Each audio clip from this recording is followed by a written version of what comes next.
ரொம்ப நன்றி. I'm forever grateful and also சத்தியமா இந்த மேடை வந்து என்ன பேபி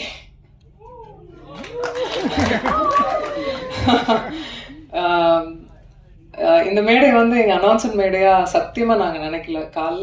காலைல தந்தியில ஒரு நியூஸ் வந்த உடனே நான் ஆல்ரெடி முன்னாடியே சொல்லிட்டு இருந்தேன், தயவு செய்து நீங்க என் ஃப்ரெண்டு, நான் உங்க ஃப்ரெண்டு, 15 வருஷம் ஃப்ரெண்டு, அதே மெயின்டைன் பண்ணிக்கலாம் அப்படிலாம் சொல்லிட்டு வந்தா காலையில நியூஸ் வந்தது.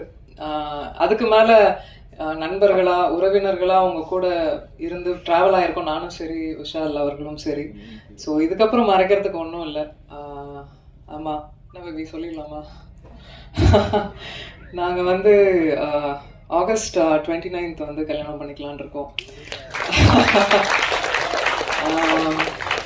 எனக்கு 15 வருஷமா விஷால் அவர்களை தெரியும். என்ன எங்க பார்த்தாலும் எந்த எந்த தருணங்கள்ல நாங்க பார்த்த இடங்கள்ல எப்பவுமே அந்த டியூ ரெஸ்பெக்டோட இருப்பாரு.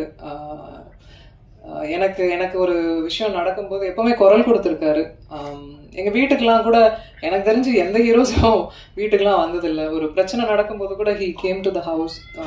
Very sweet of him to you know. அந்த கெஸ்டரே எனக்கு ரொம்ப ரொம்ப பிடித்தது. சமீபமாக தான் பேச ஆரம்பிக்கும் போது எங்களுக்குள்ள ஏற்பட்டுருச்சு.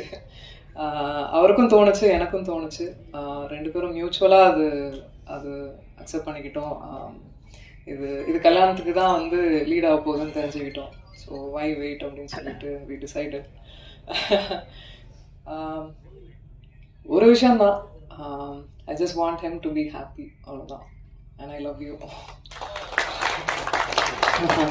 அவ்வளோதான் நான் எக்ஸ்பெக்ட் பண்ணுறது அவர்கிட்ட.